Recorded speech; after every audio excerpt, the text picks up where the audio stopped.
Qu'est-ce qu'on joue dans Polescar? Un enfant, On une petite souris. On joue des nains, mais des nains super originaux. Ils viennent pas de la montagne, ils viennent de la mer. Et les naines, on joue des naines plus que des nains, parce qu'on joue jamais des naines dans les autres. Voilà. Et elles ont des palourdes en guise de cache-tétons.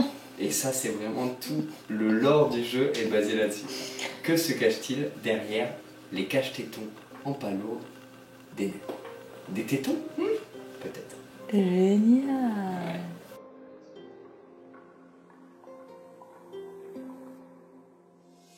Dans Polescar, on joue un engagé. Donc l'engagé, c'est le personnage que vous allez créer. Et cet engagé, vous allez l'imaginer selon un triptyque qui est le peuple, la voix et la carrière. Le peuple, ça va être comme dans tous les jeux de rôle, vraiment le socle de l'identité de votre personnage. Si vous choisissez d'appartenir à la nation polscarite ou à la dynastie, à une dynastie des ciselés, l'aspect de votre personnage, mais aussi toute sa culture, toutes ses connaissances seront différentes. Donc ça, c'est un premier point important. Le deuxième point, un peu original, c'est la voie, c'est-à-dire le mode de vie. Il en existe trois. L'abrité, celui qui a grandi en ville. L'exposé, celui qui a choisi une vie nomade au grand air, dans le vaste. Et l'aéros. L'aéros, c'est l'équivalent de notre marin. C'est celui qui a choisi de vivre sur des bateaux volants. Donc la voie, elle va aussi déterminer la manière qu'on a d'interagir avec notre environnement. Et ensuite, le dernier point du triptyque, c'est la carrière. Et la carrière, c'est le métier, c'est vraiment ce qui va faire que vous avez une place importante dans la compagnie, ce pourquoi la compagnie vous recrute et vous paye quelque part.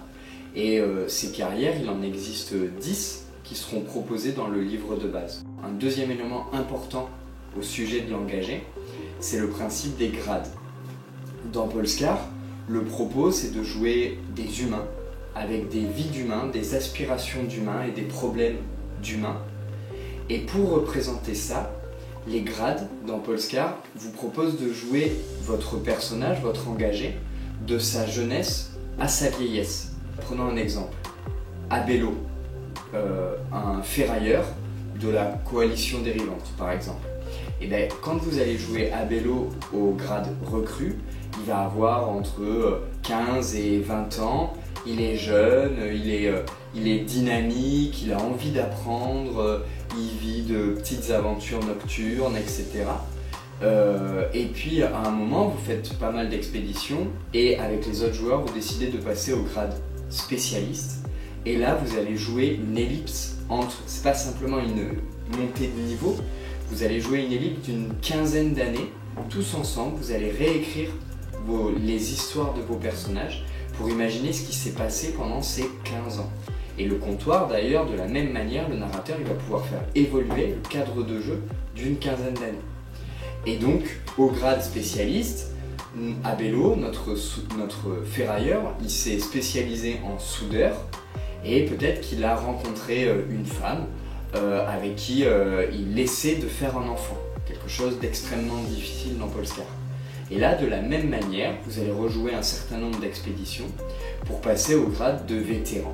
Abello, il a 50, 60 ans, c'est un vieux papy, et peut-être qu'il fait plus trop d'expéditions, mais il a réussi à faire un enfant, et le joueur va pouvoir inventer la suite de son personnage au travers de cet enfant, qui peut-être est doué pour le pilotage, et il va créer un autre personnage niveau recrue, qui lui aussi va faire partie de cette compagnie, de cette entreprise familiale. Et du coup, quel est l'intérêt de jouer des personnes qui nous ressemblent, des vies routinières, laborieuses, où finalement on part faire un boulot difficile, un peu comme nos marins, juste pour gagner assez d'argent pour vivre jusqu'à demain? Et bien tout l'intérêt, ça va être que les histoires que vous allez vivre, elles vont se dérouler sur le monde de Polescar. Et le Polescar, c'est pas notre monde, c'est un monde beaucoup plus archaïque, autant technologiquement que le rapport que les peuples entretiennent avec leur environnement. Dans Polescar, la nature, les forces environnementales sont beaucoup plus rudes, hostiles, sauvages, et donc les peuples qui y vivent n'y sont que tolérés. Et vous, en tant que joueur, au travers de vos personnages, vous allez devoir faire des choix, souvent, à savoir vous confronter à cette nature ou essayer de la comprendre, comment interagir avec ces écosystèmes qui diffèrent des nôtres, mais qui ont une logique, qui ont une cohérence.